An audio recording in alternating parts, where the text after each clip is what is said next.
Good morning. This is Roger Thunder, the Desert Shaman, in the third of the series of Raising Your Consciousness.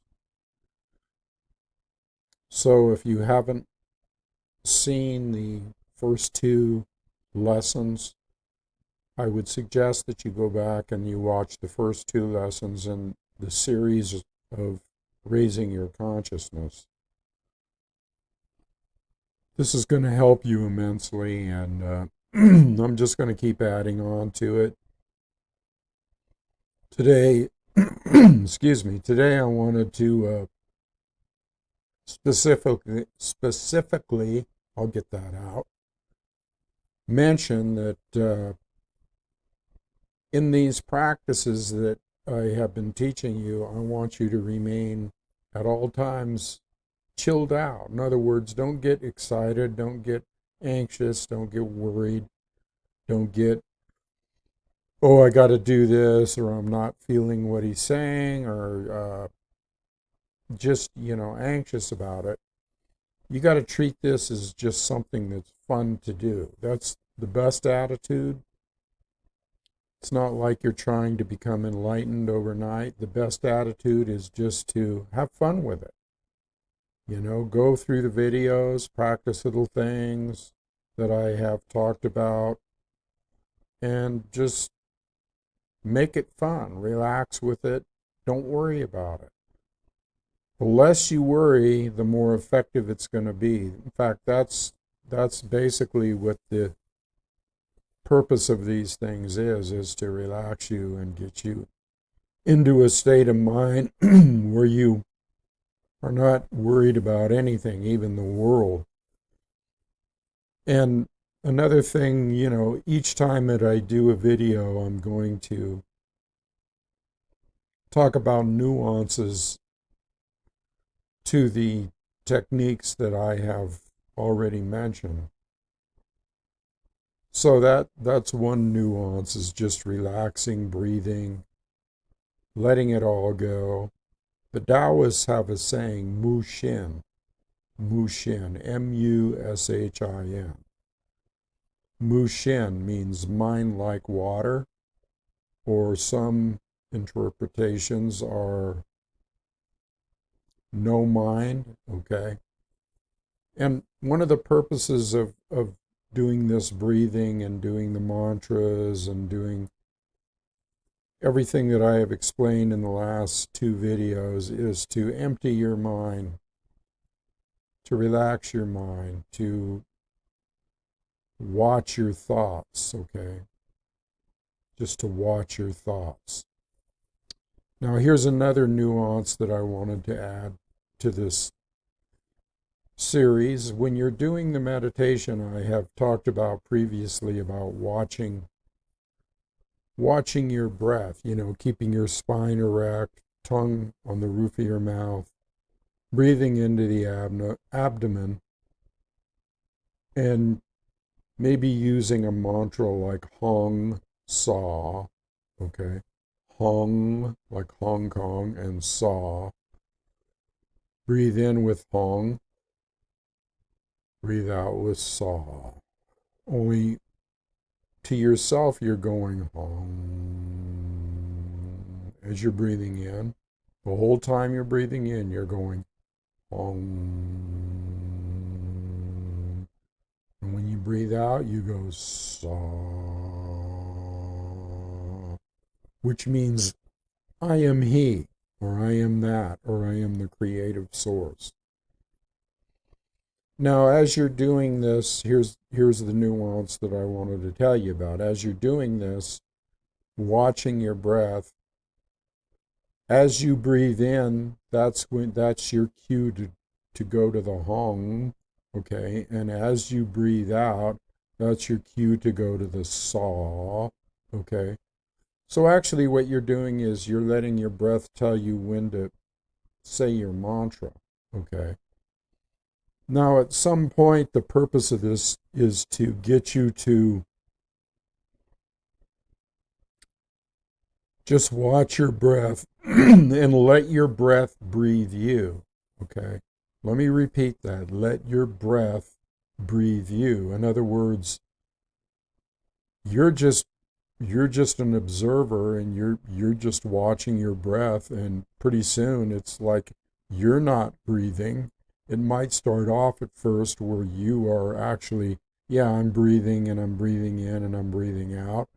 But what you want to do is get to the point of almost like you're channeling your higher self, and you're letting the higher self breathe you. You're letting the Purusha or the Para-Atman breathe you. In other words, you're just sitting there and watching yourself being breathed. That's basically kind of like channeling. It is channeling. As a musician, when I was on stage at times, I would go into this channeling frame of mind when I was playing the drums, and I would just sit there and watch myself play the drums. It wasn't me playing, it was a channeling. So that's basically the same kind of effect that you want to get when you're doing these meditations. So you're just relaxing and watching yourself breathe, or watching your higher self breathe. You get to that point, and it's nice when you breathe in and breathe out, to when you get to that top of the breath, when you breathe in, and then you get to that very top, you notice the little gap there for a split second at the top, and then you exhale. And then you notice at the bottom of the exhale, a little, for a split second, you notice the gap, and then you come back up. Now, eventually you want to get to where that's kind of all like one breath, okay? It's like circular breathing. Circular breathing. So basically, as you're doing the circular breathing, and the prana and the chi, which I mentioned earlier, of the universe is flowing through you, it almost gets to the point where it's almost like you're not breathing at all. You're just allowing this energy to circulate, okay? You're allowing the energy to circulate. In reality, you don't need to breathe. There have been yogis that have been buried alive for I don't know how many years. At least 10 years. Just to prove the point that you really don't need to breathe. You can survive just off prana and chi, or sucking in the universal energy of the, that surrounds you, the universe, the cosmos, the ether. Okay, ether, E-T-H-E-R, is another name for the field that I talk about, the field of energy. You cannot be apart from that energy as long as you're in a conscious state. Consciousness is a key, okay, that it's a little sign that, yes, you are part of the energy, and you are here, and you are in a conscious state. And that conscious state wouldn't exist unless you were part of the creative source. So that's a little nuance that I wanted to explain to you about meditating, relaxing, watching your breath, breathing, doing all these things. And, like I said, just rewind the video, make notes, make a little note, Start off simply, practice things, have fun with it. Don't make it a chore, okay? As soon as it becomes a chore, oh, man, I got to sit down and I got to do what Thunder says today. I got to breathe and I got to... No. Make it fun. Make it like sex, okay? Make it something that you enjoy doing, that gives you a feeling, the same kind of primal feeling that you would get if you were, let's say, having sex or in a very joyful frame of mind. Don't make this a chore, okay? You don't want to make this a chore. You want to make it fun, okay? Make it fun. It's like, oh, I get to do this today, because see, when you do this, you're going to feel all kind of energy flowing, and you're going to feel relaxed and happier. Now I'm going to add some stuff today, or I'm going to mention some stuff that I think would be beneficial to your well-being as far as being at peace and being calm. So the first thing that I'm going to talk about is the smiling down meditation, smiling down. Here's an illustration for that. And you notice on here it's called the inner smile meditation. See, you got little happy faces down here in all the different organs. Let me explain this to you. Okay. So this is actually a very advanced teacher, Montauk Chia, who is a Taoist master who teaches this stuff. And this is the photo. But let me explain how this works in very simple terms. So let me go back to me here a minute.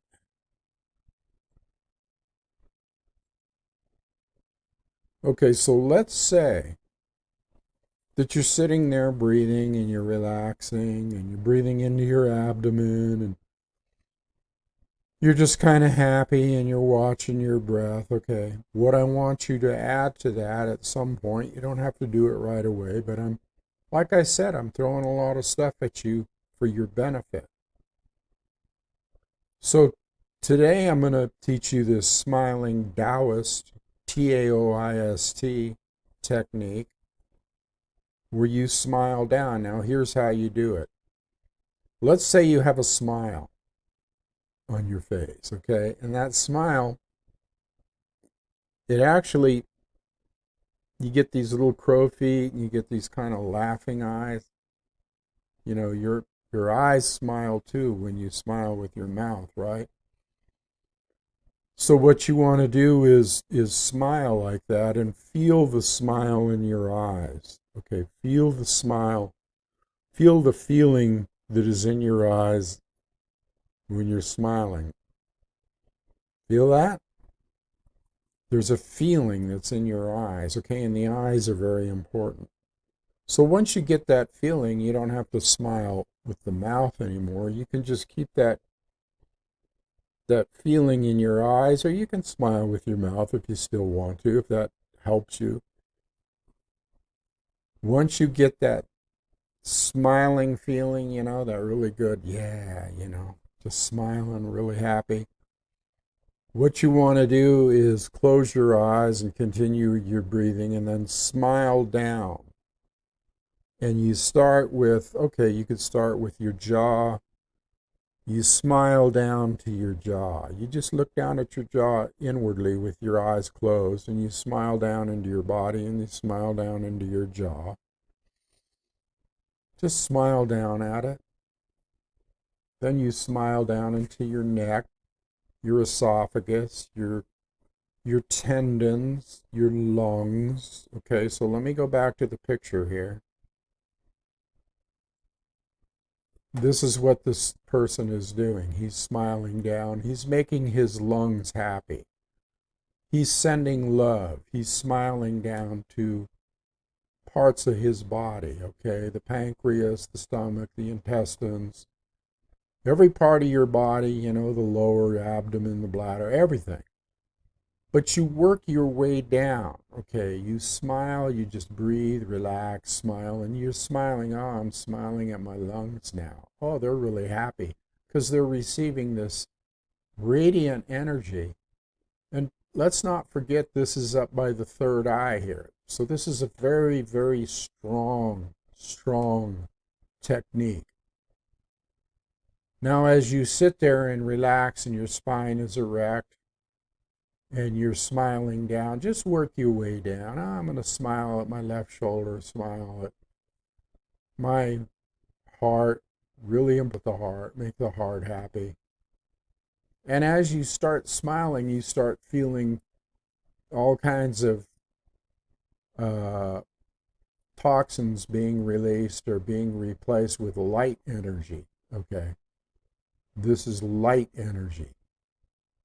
And just keep doing this and keep smiling up into your eyes, and then let it radiate down into the, to the lower part, to the dantian, up and down the spine.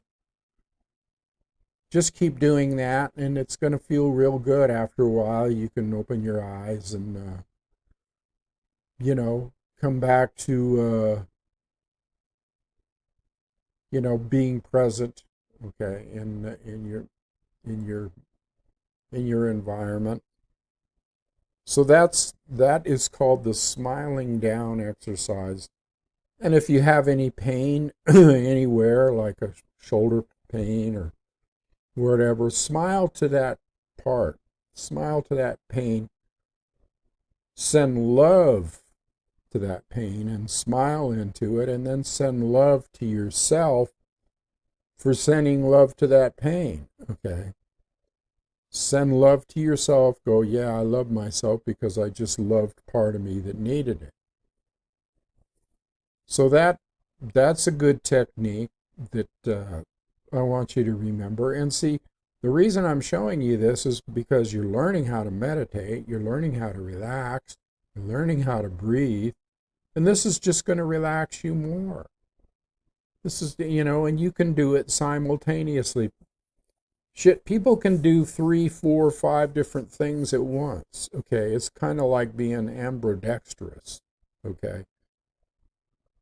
Whether we know it or not, even in our everyday life, we go around thinking about 3 or 4 things at once, or doing 3 or 4 things at once. Don't we? Well, of course we do. We're walking around, okay? And as we're walking around, we're thinking, right? Right there, we're doing 2 different things at once, okay? Or we may be reaching for a glass and we may be thinking about something else. So don't think that your mind can't think about or integrate or do 2 or 3 things at once, okay? I even say 2 mantras at once. If I want to do the Om, Om, Om, I can do that. And while I'm thinking about the Om, I don't even have to say it. I can also think about doing a seed sound for one of the chakras, like the heart. So I can be going Om, but I can be thinking Yam at the same time. These are just little tricks that you can use. So try that smiling down. That'll help you actually relax and make the meditation more fun. Now let's jump into, what else do I want to do here? Let's look at this. Oh, well, that's something you've already looked at. But here's the kundalini and the direct source. I talked about Purusha and the Para-Atman, and then the infinite, which is up here. So this is the connection here. I just thought I'd show you this real quick. But I have another illustration here, another practice. This is called hugging the tree. Hugging the tree. Now, this practice can be done sitting down like this with an actual tree. But there's a Taoist exercise, okay, that you can do where you're standing up. Let me explain this. You're standing up and your feet are shoulder width apart, okay, and you have a slight bend in your knees. This is standing up so that your knees are directly over the tips of your toes. Feet shoulder width apart, standing up, spine erect, okay, and your hands out like you're hugging a tree. Your hands are out like you're hugging a tree, okay? It's almost like a martial arts stance, if I could explain it that way. And so as you're standing there, your arms are out, your shoulders are dropped. I'm trying to show you here with the space I have. Your shoulders are dropped and relaxed, and elbows are dropped down and relaxed, and you're just kind of gently imagining that you're hugging a tree, okay? And you're standing with your feet shoulder width apart. Remember, always keep the tongue in the roof of your mouth. Just like when you're doing the breathing, and do the breathing, do the abdominal breathing, just like I taught you in the last 2 videos. Do the abdominal breathing. Feet shoulder width apart, shoulder width down here. Bent knees slightly, and your back is straight. Your butt is not sticking out, and your pelvis is not sticking way out. You're kind of in between. Keeping your back straight, tongue on the roof of your mouth, breathing. Now, as you breathe, you want to envision the fact that your feet have roots in them like a tree. And you can also kind of torque them out to the right, kind of like a corkscrew, like you're drilling into the earth. You're sinking your weight, your dantian, your second chakra. You're sinking down, you're hugging the tree, okay? You're envisioning that you're hugging a tree and its roots are going into the ground, and your feet are roots that are going into the ground. And as you inhale, you bring that chi, that beautiful Mother Earth grounding chi, you bring it right up your legs, right up the meridians. Picture like you have in the, right in the middle of your foot there, you have a little auger going in, and it's like a well, and you're drawing it up. And you can draw it right up to the base of your spine and get right into what I taught you about before with the circulation of the microcosmic orbit and raising the chi up over the crown of your head, down through your front of your face, your third eye, tongue on the roof of your mouth, and it's flowing down, going down through your heart, solar plexus, down to in between your legs to the perineum, and then up, back, over the crown, back down, and you're just loving this earth energy, and you're a tree, okay? And you're tapping into this beautiful earth energy. So that's another part that you can add to your meditation techniques, okay? That's another part that you can add to them to give you energy, to make you feel better, to make you feel relaxed. Remember, this is all because you need to tune out of the third dimension and the chaos in the world and all the shit that's going down out there. You need to tune out from that, okay, and tune into this, because this is the real deal here. This is what's really happening. Not all the stuff, the chaos and the news and the blah blah blah and the wars and the Biden and all this other shit, okay, that's going on out there. All the bullshit. That's not what's happening. This is what's happening, okay? And if you want to relax, see, there's an assault. There's an assault right now on your senses. There's a definite assault on your senses. So you need to protect yourself, and this is a way of protecting. So I think I've covered enough today, and I'll continue to cover. Let me see if I can, I was going to talk about my book a little bit here. Let me do that. Okay, so here we are at spiritofcrazyhorse.com. Links in the description box below. If you would like my book, Listen to the Wind, Speak from the Heart, an award-winning book, give me a donation, leave a donation here, donate $10 or more. That's not much. Hell, it almost costs $10 for a cup of coffee at Starbucks now. So, consider doing that and receiving my book. Now, I said before that I don't think people realize how important this book is and how beneficial it can be to you. So I think I'm going to read you a little bit today. So this is the book. This is the PDF version of the book here. And there's all kinds of chapters in here that you can read. And each one is only about maybe 3-4 pages long. Here's one on internal strength. Okay.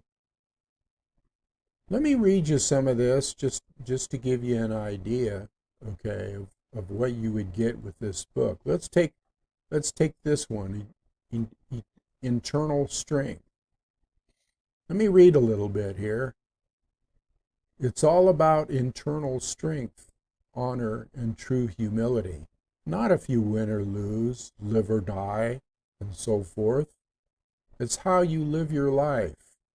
In other words, not worrying about it and not considering so much about right and wrong on the outside or what someone else is doing that may be right or wrong. Strengthen the inner. Refuse to do battle with the opponents within and without, so to speak. Refuse to confront the oncoming thrust of the sword. Better to step aside and watch it miss its mark. Or better yet, take no thought on it. Hold no malice or anger for anything. Keep working on that inner light or the superior self, because that serves the better good. Anyway, you kind of get the drift here. Work towards peace and harmony within, and it will be reflected without. Sometimes you can win a battle, but that doesn't mean you win the war. Peace and harmony within brings good fortune for all concerned. It's about motive. We bring sorrow on ourselves and others by not being true to our higher self for good. It's like practicing the martial arts for glory and ego, or practicing it to strengthen the mind, body, and spirit, and to build character and humility. It's not about winning, even though you know you can. No matter what might face us, whether it be loneliness, relationships, or any kind of hardship, if we have that internal strength and walk with the sage, everything will be okay. As within, so without. These words are easier to say than put into practice, and I guess that should be our goal. Maybe we can't be perfect, but we can work towards an ideal. Sometimes it does take a change in attitude or events that causes a turning point in our lives. Okay, so, there's a little bit of the book. There's other chapters, being a spiritual warrior, how to be a spiritual warrior, how to use that spiritual weaponry to ward off negative energy. So that's my book, and like I say, it's an award-winning book, and it's very beneficial to you, and there's a lot of shamanistic stuff in it and spiritual stuff that goes right along with the teachings